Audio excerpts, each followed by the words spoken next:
Good morning, everyone. Suzanne Taylor King here for another Friday Live with Unlock Your Way with STK. And I am beyond thrilled for this conversation today with Thomas Eckschmidt, who is just an incredible new connection of mindful transparency. We've never talked before. This is going to be our first conversation. He is the husband of Anna Maria and father of Gabriella, and a huge fan of the conscious capitalism movement, as am I. And welcome, Thomas, to Unlock Your Way. Thank you, Suzanne. It's a great pleasure. And it's like something different we're going to try here. Now, the first conversation is going to be just live. So super excited to have this opportunity, to open up and, share, the journey. Yes. It's really, I am so passionate about hearing other people's journey and what really brought you to this place of doing what you do. You've written so many books. You've actually written a handbook on conscious capitalism. You have really made a place for yourself in this movement. Many people don't even know what conscious capitalism is or what B Corps are. I mention B Corps all the time, and people are like, huh? What is that? And how did you find yourself in this place? That's, I've been always very curious. I switched jobs 8 times after I graduated from college. I went through an executive MBA to try to figure out, I want to be something else. I joined a consulting firm for 10 years. And when my daughter was born, I said, I need to change again. And I decided to join some, kids, let's say that way, some entrepreneurs that I was mentoring. And I became one of, I introduced myself and invited myself in and became a partner. And one of the things we had, this is something very interesting. We had a belief on how the business should operate. We had an extended value chain. We were very keen in changing the culture of our customers. And we were leading by example. We shared content, we teach people so they were able to buy from us better. And one day I decided to reach out to Whole Foods because I thought they could understand what we do. And the first thing I read, that was 2009, an article about John Mackey talking about conscious capitalism. And I said, wow, purpose, we have a belief. Stakeholder map, we have an extended value chain. Culture is like, well, I'm not really clear on that. Leadership, yeah, we try something different. And I identified myself in 2009 as an unconscious, conscious capitalist.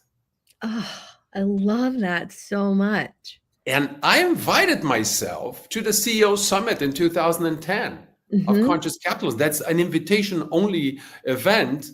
And that's when I met so many amazing people. Howard Schultz, John Mackey, Doug Rao, Kip Tyndall, everybody was there and like, oh my God, this is my tribe. This is the place where I have to be. And that invited me to say, how do I expand this? Well, what I hear is that you were already being who you needed to be as a leader. Yes. And by being that person, you found your people. Exactly. And sometimes, I think about the bravery required to reach out to John Mackey from Whole Foods. And, sometimes just not knowing who someone is, it's easier to reach out to somebody you perceive as more successful, bigger. Oh, why would he want to talk to me type feeling?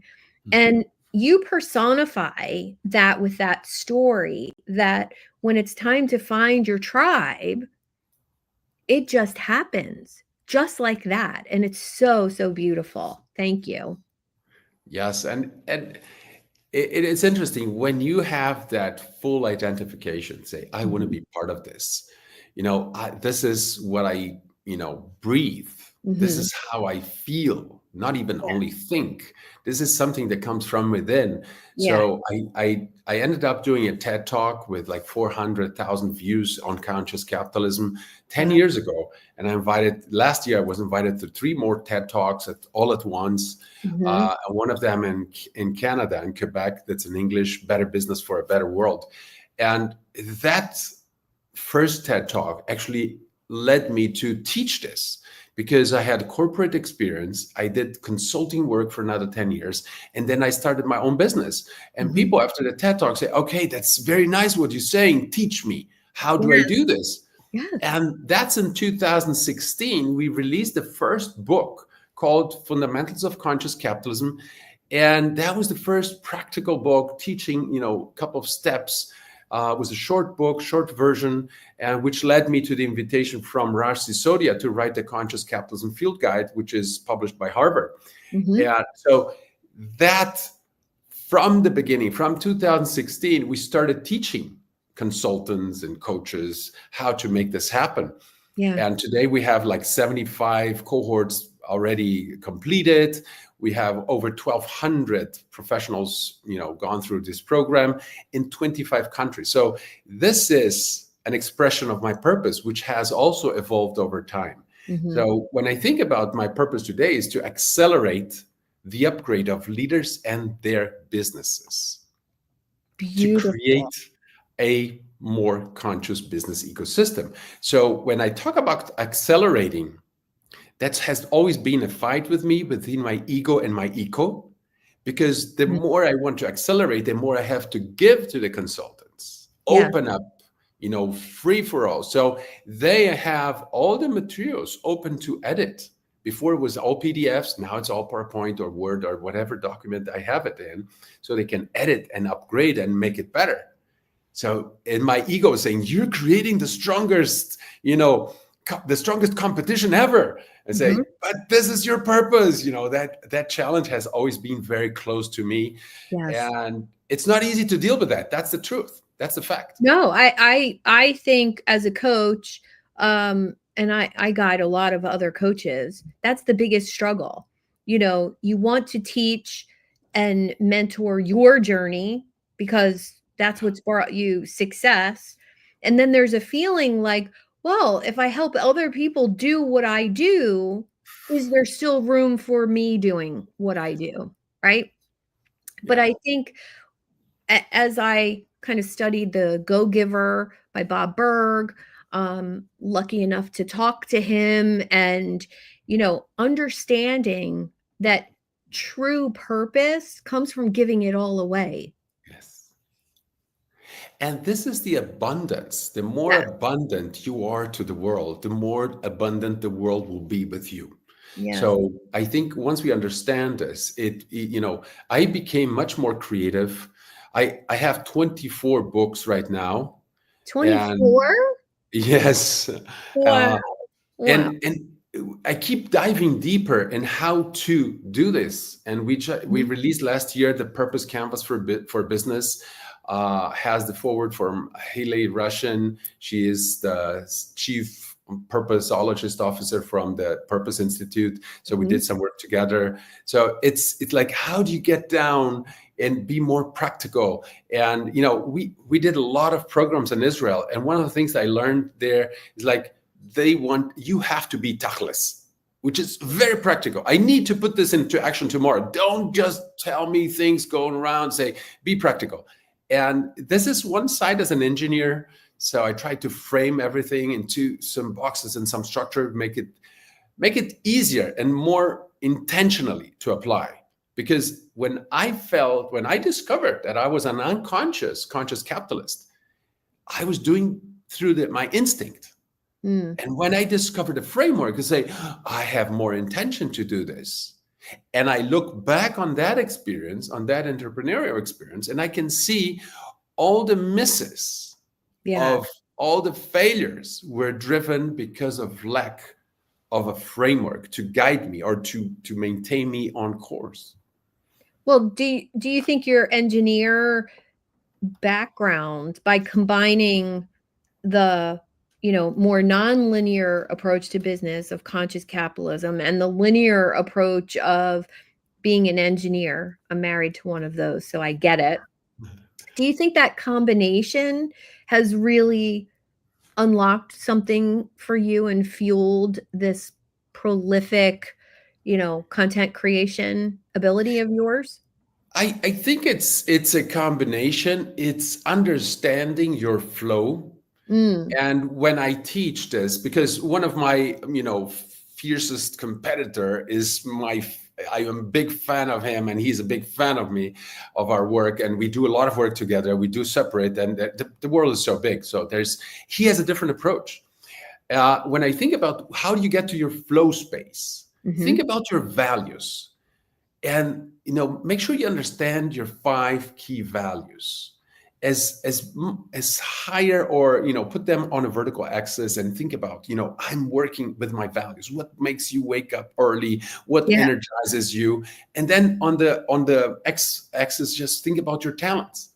The more you apply your talents and what is really important to you, that makes you just flow content, flow information, flow teaching, flow everything to the world. And if you're not, if you're not applying your talents or not in your, value zone, what happens is that you're just whatever. If you're not on the value zone and you're applying your talents, you're thinking, that's so easy, all under control. You don't have excitement. Now, if you're in your value zone, but you have nothing on your talents to apply right there, what happens is that you're anxious. So there are different emotions everywhere. So they're not very positive. So if you understand the emotion you are feeling right now, go back and say, am I not applying a value? I'm not into my values, or am I out of my talent zone? So those two things will actually drive you. Say, understanding the emotion, say, let's go back to where I can have an abundant offer to the world. Oh, so good. And I think what you're saying is that you have to know yourself Yeah. really well. So that I preach self, knowledge, whether it's assessments or whether it's coaching or whether it's journaling, whichever method you go to for learning more about yourself, I think is really important. And that's what you're saying, isn't it? You're saying know yourself so Yeah. that you can bring that purpose into the world. And it took me a long time to go to that knowing. As an engineer, you're kind of like analytical, Yes. less emotional. You don't want to go there and say, this is No, an I don't need area. that. I don't need Yeah. There's no frameworks on that emotional side. that. But uh, as you pay attention to your emotions, you start understanding yourself. And everything else emotions are a reaction to something. Mhm. And if you develop that pause, that mindfulness, that space between an action that hits you and your reaction back, you start learning more about yourself. And it took me a while, I was very strong on the methodology to apply the principles of conscious capitalism, and Mhm. leadership was always my weakest spot. And as soon as we start talking about, purpose-led transformation, purpose-led innovation, purpose-led governance, and all that stuff, it's like, how can we lead with purpose if it's not connected to our own personal purpose? And that's what is an invitation. What you're just saying is, like, if we don't know ourselves, it's going to be hard to evolve. It's like the first turn of the hero's journey. Mhm. Just go out of your comfort zone. You do it, Yeah. a whole full circle, and you stay there. You don't expand on your next journey and expand, because that's expensive. Hero's journeys are expensive, one after the Oh, other. yes. Yes. And, doing it through entrepreneurship, as many of my clients and I have, Mhm. that's, the lessons really came Yeah. from the failures. The great businesses, I've sold one is still in existence today. Yeah, great lessons, but it was the one that got away, the one that could have been massive, Yeah. and I was young and had no idea what I was doing, and I was making a ton of money. Those lessons, that's the gold. That's Yeah. the where I was uncomfortable, where I didn't know what I was doing, where really people were telling me, no, no, you can't do that. That's where all the lessons and all the gold and all the richness came Mhm. from in my personal journey. And I would argue outside of business, same exact thing. The struggles, the hardships, the challenges, that's exactly where the grit and the determination and the good leadership come from. Yeah. But we have to be willing to look.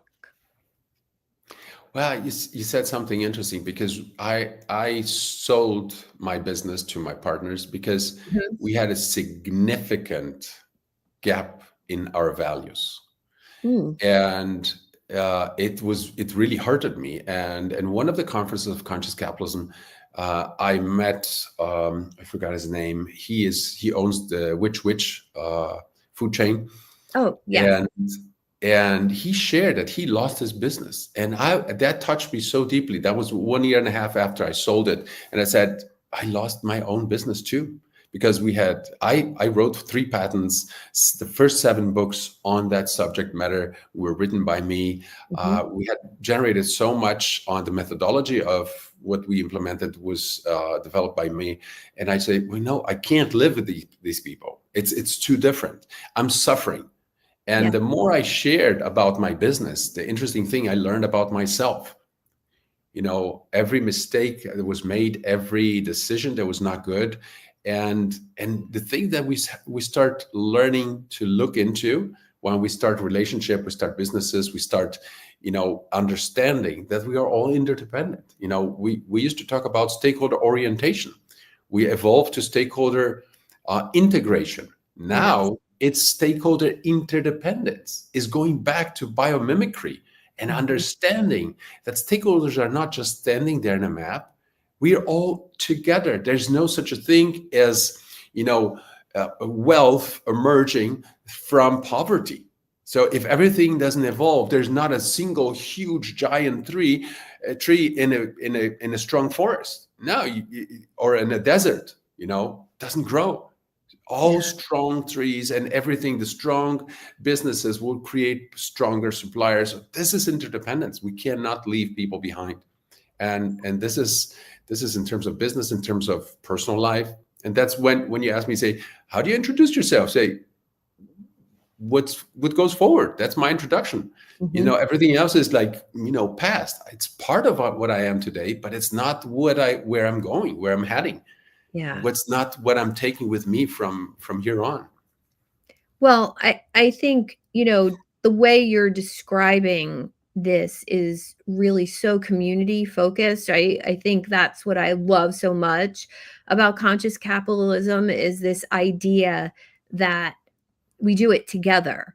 It's Mhm. in community that your employees are just as important as your customers, that your customers actually might be really involved in what you're doing and have a say Mhm.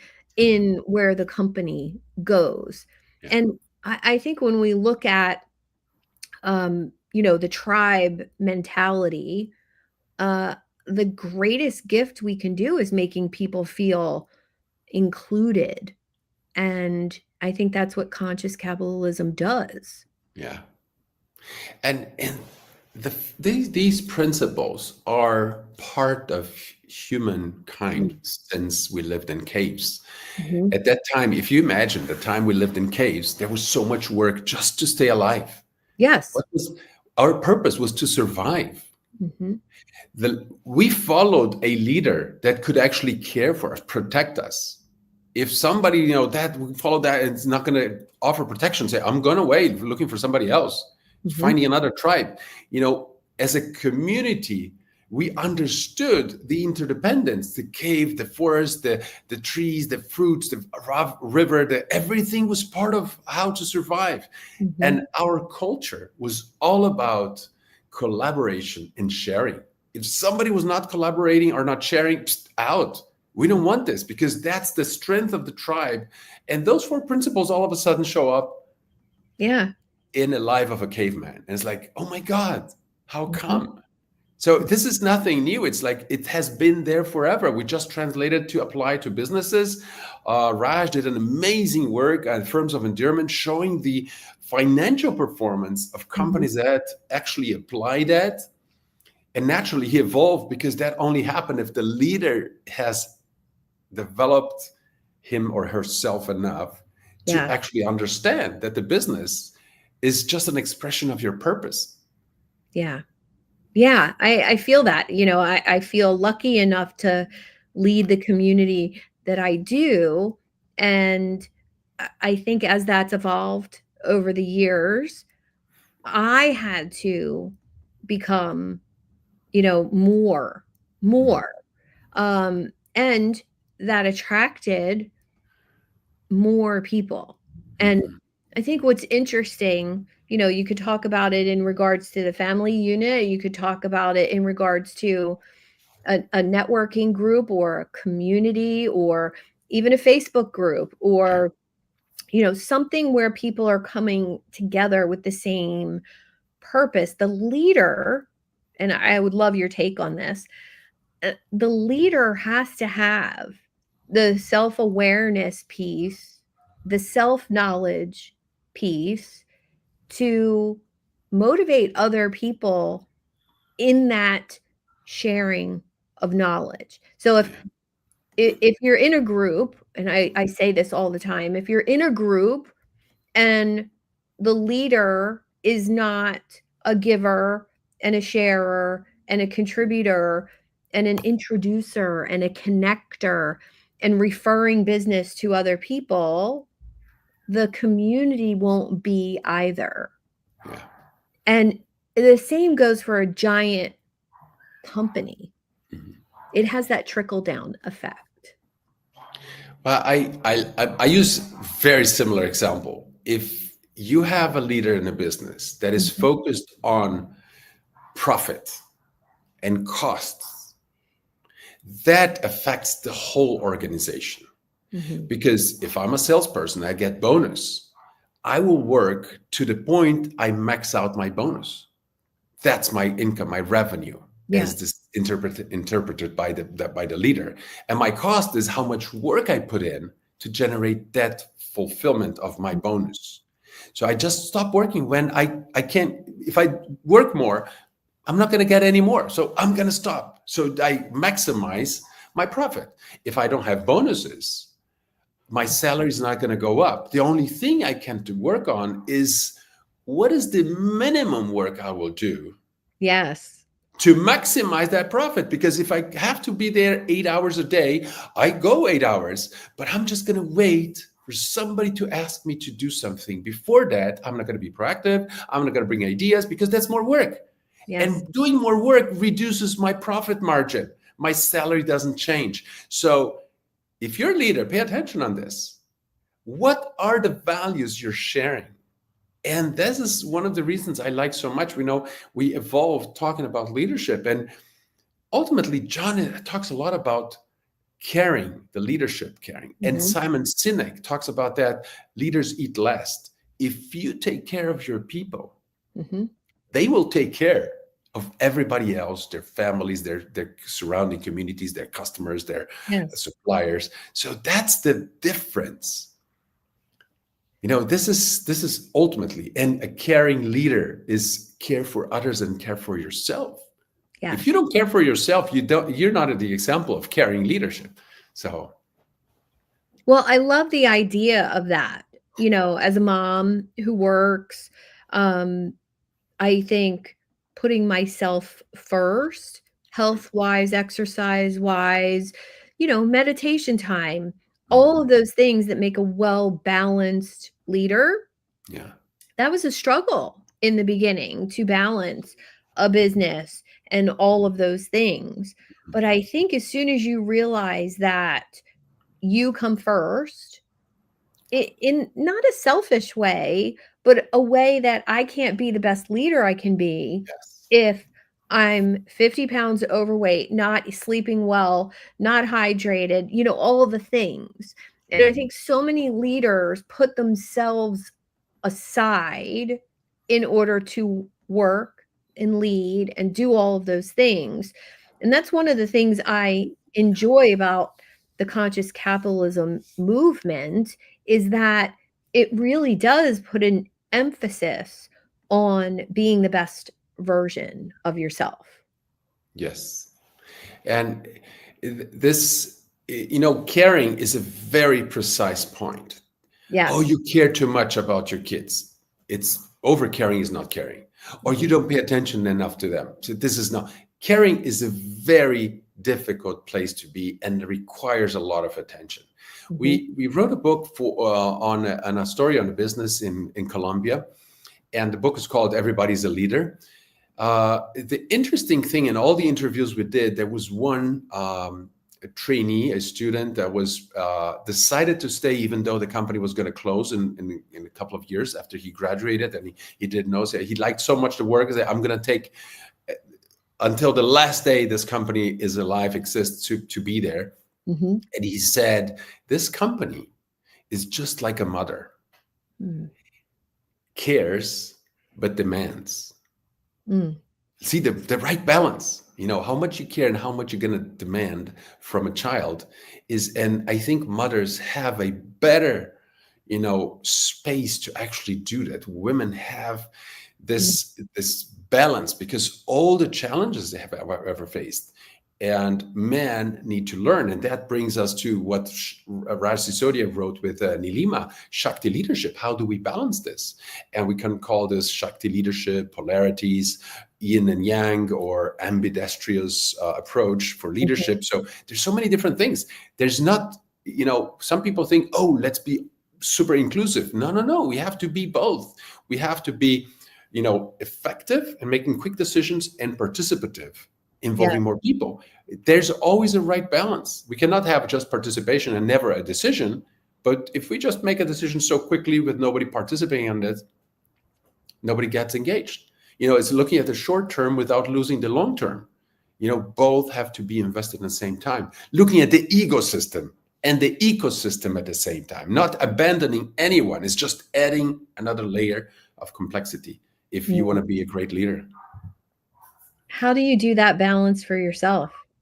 Oh, it's a constant struggle. I can tell you this because every time we meet people that we think, well, wow, this guy's much better than me. And what you do, you're gonna say, I'm not gonna do anything because I don't want to expose myself. And I think it's always, you have to I try to center myself every time I meet somebody and recognize the potential. And the beauty when I was in the corporate world was to recognize potential and help people grow. And today, the more than I think, I say, I want to see potential and help people grow, because if they grow, everybody will look back. Where did you went through? What was, what were your milestones? And if you're part of that story, that's the beauty. That's legacy. There's no building that will give you legacy, but it's how you affect people's lives ultimately, right? Oh, I love that so much.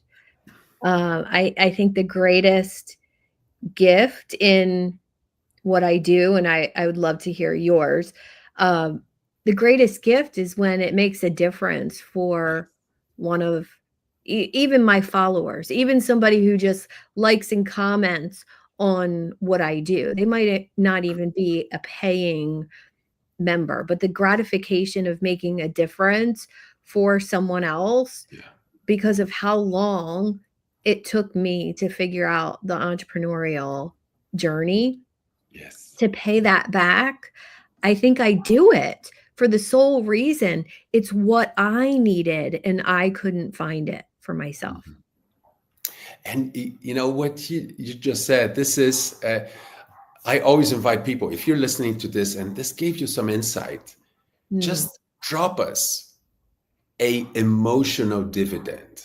What does it mean? Say, wow, thanks. any single world, it's an emotional dividend, Yeah. because sometimes we do things and we don't even know what the impact is in those who are listening, those who actually have access to the content. But I always say, if that has an impact on you, or if you see something else that had an impact on you, leave an emotional dividend. It Yeah. doesn't cost you anything just to write down a word and post and link and share, depending how much that has affected your life. And ultimately, who's actually offering giving, that comes back as an emotional dividend.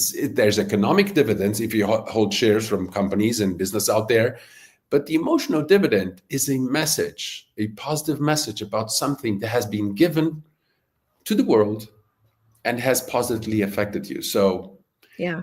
I always say, people do this. Not, if you don't have to do it for me, do it for others. Do it for those that you value, that you appreciate. And sometimes we don't allow ourselves the time to actually appreciate the value that you get from other people, Mm. right? Or other content, or reading a book, or, every time I get a book from somebody and read it and go through it, I make sure I go into Amazon and to places where that message could be there. And people say, wow, this is interesting. That hits me. I'm going to buy this book too. And maybe that helps, because we are in the business of improving Mm. people, world. If we don't improve people's lives, the world will never improve. Well, I love that, because I do every book I read, I send the person some sort of message, whether it's on social media or an email or, like you said, on Amazon, and I tell them what the book has meant to me as an Mhm. entrepreneur. And it's funny, when I go on vacation with some friends, Mhm. and all my girlfriends are reading romance novels. And last year on vacation, I read a book called Focus by Dan Coe. He's a young content creator, and he's a very prolific writer. And they all made fun of me for reading a book on focus on vacation. Mhm. I'm at the pool with a Yeah. margarita and a highlighter and a book on focus. And after I got back from vacation, I shared that story with him, and he has hundreds of thousands of followers, and he appreciated the funny story. Mhm. Margarita, highlighter, vacation, poolside. Everybody else is reading romance novels, and I'm reading Focus. Focus. And and the idea of connecting with another person based on their work is Mhm. is the whole framework of this live stream series and my podcast.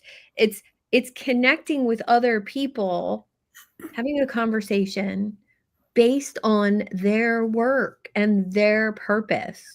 And I thank you so much for sharing that piece of you that we have in common, that we just found in this Mhm. conversation.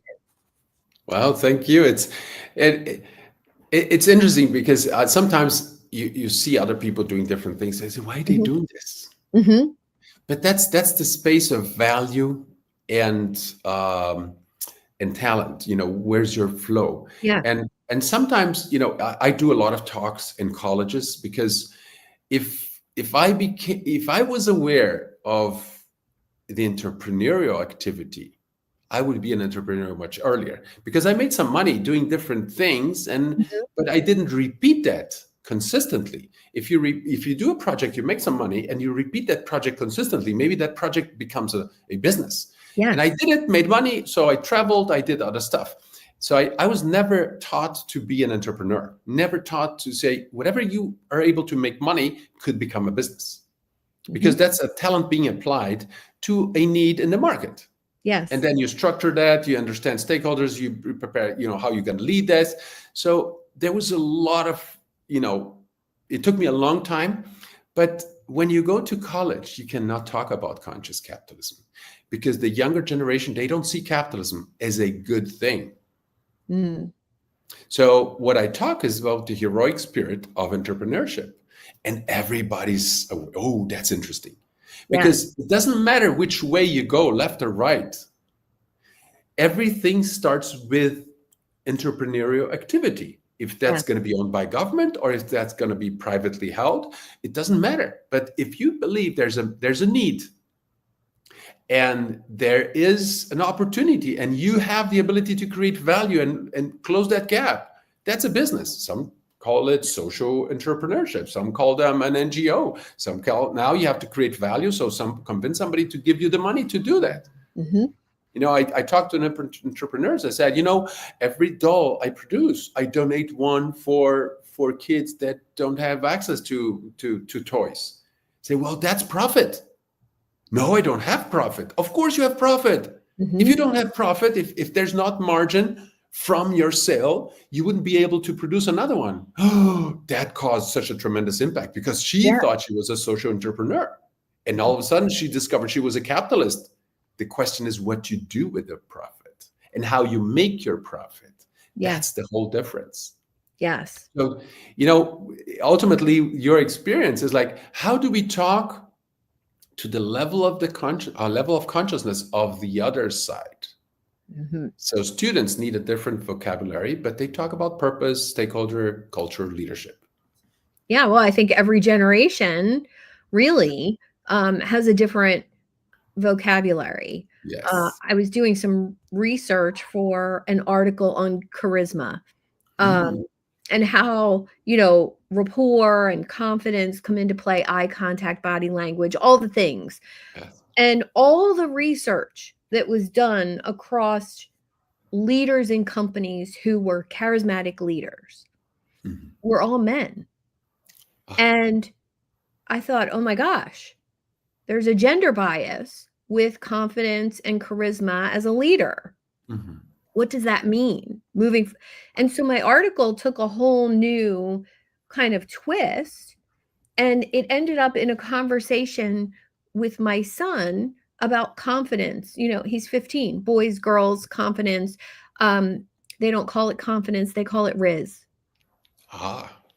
Well, I heard him say that before, but I didn't fully know the meaning of the word, that Mhm. it's confident with the opposite sex. You have Riz, which comes from charisma. Ah. So we were talking about the same exact thing, and he's rolling his eyes when I said confidence and charisma, but then he's saying the same thing. So finding that common ground between us was a really funny conversation in the car one day. And I think that this is so important, understanding that the younger generation and the older generation, many of my clients are well into their 70s. So I have to understand the non-tech Yes. side of their brain. Mhm. I didn't grow up with a smartphone, and neither did they. So it's a totally different entrepreneurial journey for you, depending on your age. Yeah. And that's so interesting. The Riz, how Mhm. that, where does this come from? Yeah. Charisma, Riz, and this is, I think this is the challenge we face most of the time is that's the level of consciousness, the language it's used, and Yes. sometimes the communication doesn't match because we don't stop to listen enough. And if you think, if you go back, say, why didn't I ask what do you mean by Riz, Mhm. right? And we start to impose our own perspective. That's the structure. No, Riz, they're coming from another space, Yeah. and we're talking about the same thing. Yeah. And how much time we lose on conversations actually before trying to listen. And this is the work you do on coaching is when we talked about the leaders, what the example the leader gives, because everybody wants to be a leader. So who's the ultimate leader? I want to think I'm going to act like the ultimate leader. So Mm. the biggest challenge of a leader is to open space for psychological safety, being the last one to speak in a meeting. If you're the highest rank, if you say the logo should be yellow everybody say, well, never thought, that's a great idea. Everybody will contribute to build that yellow idea for the logo. If you say, yo, I have no idea what you guys think, and you say, yeah, why is that color? Why do you think that? And keep asking more questions. Mm-hmm. You invite people to participate. So that's, creating that space today, these days, is the most challenging part of, because, we think we're so far ahead, but everybody has their 5 cents to contribute to the conversation, right? Yes. Yes. I really would like to ask, as you look back, when you were younger, what started this journey for you? What was the moment where you said, I'm going to do things differently? I never understood entrepreneurial activity. I thought that, what you want to be when you grow up. Oh, engineer like your dad, because you're good at math and science. You're going to be an engineer like your dad. Mm-hmm. And this is one thing that caught my attention is like, we can be anything we want, but it has to be on the list of the degrees offered in college. So you become a human resource, and your own resources are hidden because now you're a human resource and we measure you according to unemployment. And I think the first thing that that unconsciously made me change is, what do I want to change in my world? And my world could be the whole planet, the universe, my city, my family. So if we start asking that question, even if you want to change the balance on your bank account, that's fair. Just go for it. But you can be a politician, you can be an artist, you can so many things. You don't limit yourself as one resource. You can be so many things if you know what you want to change in the world. And what changed me was when my daughter was born. I thought, how is she going to live from now on? Because if you're alone, you're single, okay, you got married, and now all of a sudden you have a family, it changes completely your world. And what's the best for your world right now? It's to be closer, to live closer. How can I make this happen? I'm going to invite myself to be partner on this startup, which I'm mentoring. So I know a lot about them. I think I know them. I didn't. That was my mistake. So this, for me, that was the moment that everything changed, and it started a whole different journey for me. Yeah. And it opened up so many windows and so many doors and so many, ideas. And that brought me back, which I share on the TEDx. We should not ask kids what they want to be when they grow up. We should ask them what they want to change in the world. And that's a question that should be applied for everyone, and independently of age. What do you want to change in your world? I'm good with that. Why you need coaching? Yeah. Oh, I don't like this. Okay, let's go and do a plan to change your world, right? Yeah, that's really beautiful. Thank you so much. Same. That fueled so much in my journey when my son was born. So thank you for sharing that. It means a lot to me. Thank you. I think who has kids, very quickly gets into this, right? Yeah. Yeah, how it changes you as a person and as a person doing work in the world. Thomas, thank you so much for this conversation today. How can our listeners get in touch with you? I would suggest just go straight to LinkedIn. I think that's the best connection we always have. Follow, send a message. We have so much. Our belief is, if we develop people, people will develop their teams, their businesses, and everything else. So let's go through LinkedIn. That's the easiest way. Okay. There's a TED Talk. We can share that also here in the comments. And hopefully we can, accelerate the upgrade of leaders and their organizations. Sounds wonderful. Thank you so much for joining me today. And I look forward to more conversations with you, my friend. Thank you, Suzanne.